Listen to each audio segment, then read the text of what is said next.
Hi, I'm Rebecca Windemer. I'm currently a postdoctoral research fellow in the School of Geography and Planning at Cardiff University in the UK. In this video, I'm going to provide an overview of my PhD research, which won the award for innovative research findings. My research investigated what happens to existing onshore wind and solar farms when they reach the end of their operational or consent life, and how these decisions are made. This provides a new direction to existing research, which is largely focused on decision-making at the point of granting planning consent. Wind farms are now starting to reach the end of their operational or consent life, particularly in the UK, where 25-year planning consents are typically used. This is creating a growing need to understand how end-of-life decisions are made.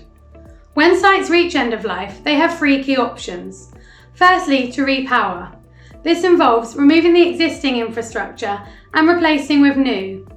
For onshore wind farms, this typically involves a smaller number of larger, more efficient turbines. The second option is life extension. This involves increasing the duration of the planning consent for the original site, keeping the infrastructure the same. The third option is to decommission and remove the infrastructure. However, despite the mounting urgency of renewable energy end-of-life issues, there's been a lack of consideration of how end-of-life decisions should be made, or of what has been happening so far. My PhD research aimed to address this gap.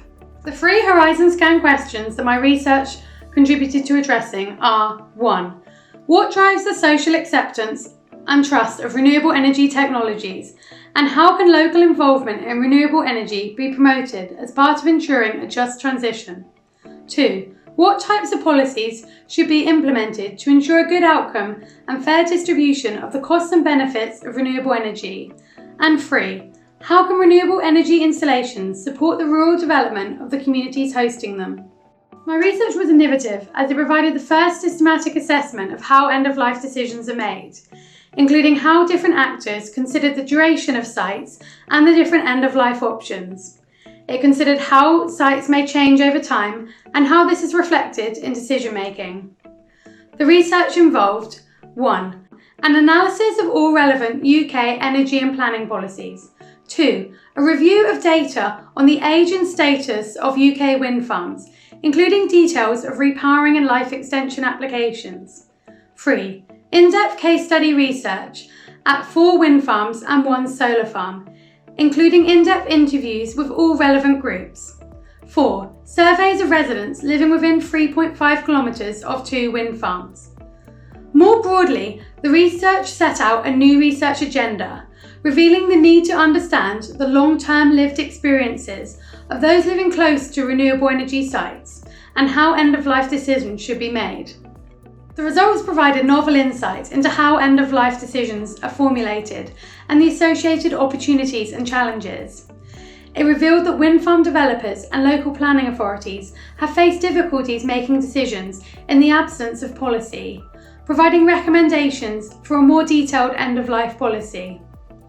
It also revealed challenges regarding the marginalisation of landscape and community concerns, and the potential for infrastructure abandonment on sites without adequate decommissioning conditions. The research revealed that familiarity will not always lead to local acceptance, as has previously been assumed. It highlighted the importance of meaningful community benefits and the need for developers to engage with communities over the life of an operational scheme. It suggested that greater weight needs to be given to community opinions, including improved local involvement in repowering.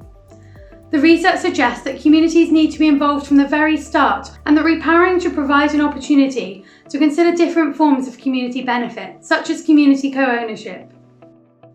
The findings have been shared with UK policymakers and led to the development of a supportive policy for repowering and life extension in Wales. The findings have also been shared internationally with the renewable energy and planning industries. Thank you for watching my video. I'd like to thank the Economic and Social Research Council for funding my PhD and postdoctoral fellowship, and my PhD supervisors, Professor Richard Cow and Dr. Neil Harris.